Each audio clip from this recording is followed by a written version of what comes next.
شكرا يا ربي شكرا، هديت قلبي شكرا. مع بداية هذه المناقشة نطلب من الطالب فؤاد أن يعطينا عرض موجز لرسالته ونطلب منه الاختصار. تفضل شيخ.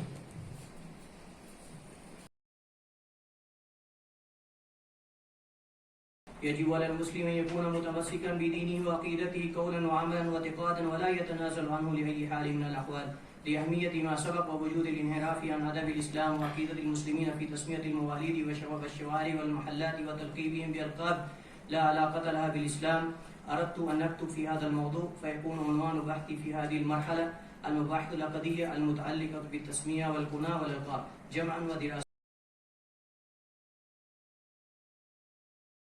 ففي هذا اليوم المبارك وفي هذا المكان المبارك إن شاء الله في كلية الدعوة وأصول الدين في يوم الأربعاء 16 من شهر رجب لعام 41 و400 والألف الهجرة نجتمع لمناقشة رسالة علمية مقدمة من الأخ الشيخ فؤاد بادشاه بن محمد إسماعيل، وأشرف بمرافقة فضيلة الشيخين فضيلة الدكتور فهد بن عيسى العنزي وفقه الله المقرر لهذه الرسالة، وزميلي وجاري فضيلة الشيخ الدكتور طارق بن سعيد القحطاني حفظه الله ووفقه، وأشكر على تواضعه جزاه الله خيرا لتقدمي عليه في هذه المناقشة.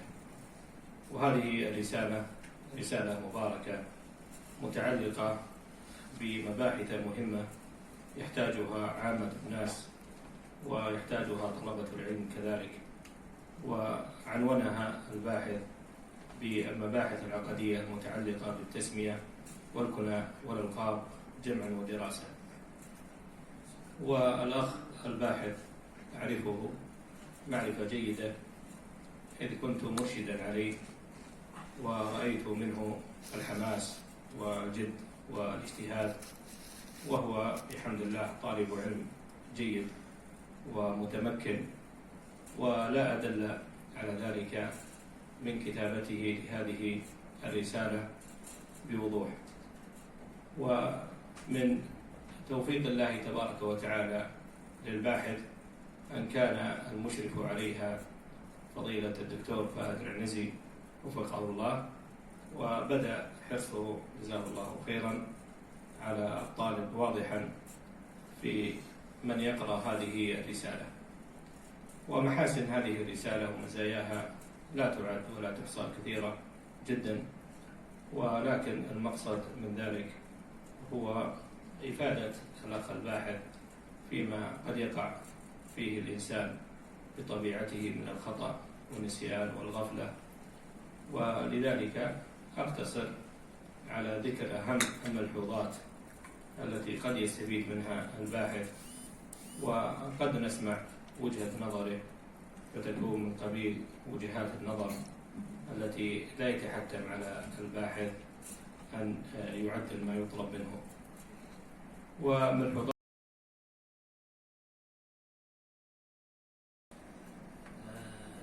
أحيانا تستشهد بكلام أهل العلم في غير موضعه، في غير ليس محلا للشاهد الذي ذكرته.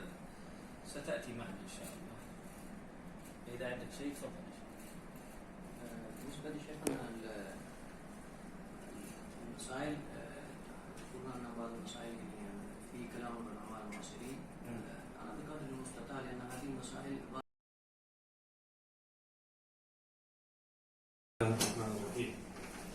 توصية التي في المناقشة.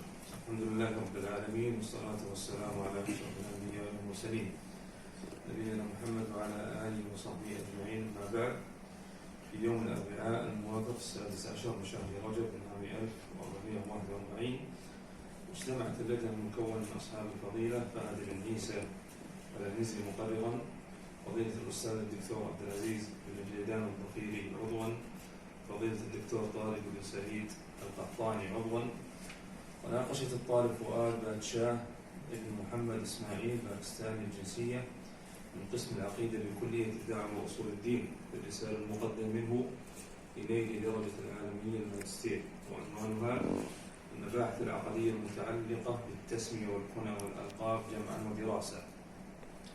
وقد استمرت المناقشة من الساعة 4:30 إلى الساعة 7 مساء، ثم خلت اللجنة بعد ذلك للمداولة، وأوصت بقبول الرسالة ومنحه درجة الماجستير بتقدير ممتاز. ما شاء الله. واللجنة توصي بمنحه هذه الدرجة، توصيه بتقوى الله عز وجل وترجو له التوفيق والسداد. جزاكم الله خير. شكرا يا ربي شكرا، هديت قلبي شكرا. شكرا يا ربي شكرا، هديت قلبي شكرا. شكرا يا ربي شكرا، هديت قلبي شكرا. شكرا يا ربي شكرا، هديت قلبي شكرا. شكرا يا ربي شكرا، هديت قلبي شكرا. شكرا يا ربي شكرا، هديت قلبي شكرا. شكرا يا ربي شكرا، هديت قلبي شكرا. شكرا يا ربي شكرا، هديت. شكرا يا ربي شكرا، هديت قلبي شكرا.